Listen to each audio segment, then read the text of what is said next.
حقیقت پلس کے معزز دوستو السلام علیکم۔ بھارت کی شرمناک شکست پر مقبوضہ کشمیر میں جشن کا سماں۔ کشمیریوں نے بھارت کی شکست پر دیوالی منا ڈالی، پٹاخے پھوڑے جانے لگے اور نعرے لگنے لگے۔ ویڈیو سامنے آ گئی۔ مزید ڈسکس کرنے سے پہلے آپ سے گزارش ہے چینل کو سبسکرائب کر کے بیل کے نشان کو دبا دیجیے اور اس ویڈیو کو لائک کر دیجیے۔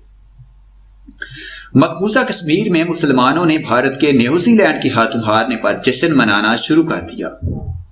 مقبوضہ کشمیر میں بھی بھارت کی ہار پر خوشیاں منائی جا رہی ہے۔ کشمیری نوجوان بھارت کے ہارنے کے بعد سڑکوں پر نکل آئے ہیں، پٹاخے پھوڑ کر اور نعرے لگا کر خوشیاں منا رہے ہیں۔ کشمیر میں قابض بھارتی فوج کشمیریوں کو روکنے کی کوشش کر رہی ہے، لیکن کشمیری نوجوان سڑکوں پر آ کر بھارت کی ہارنے پر خوشیاں منا رہے ہیں۔ واضح ہے کہ ورلڈ کپ 2019 عیسوی کے پہلے سیمی فائنل میں نیوزی لینڈ نے بھارت کو 18 رن سے شکست دے کر فائنل کے لیے کوالیفائی کر لیا۔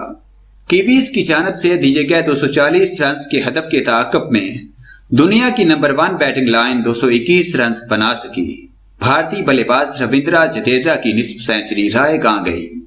نیوزی لینڈ کی جانب سے ہنری نے 3 وکٹیں حاصل کر کے اپنی ٹیم کی فتح میں مرکزی کردار ادا کیا۔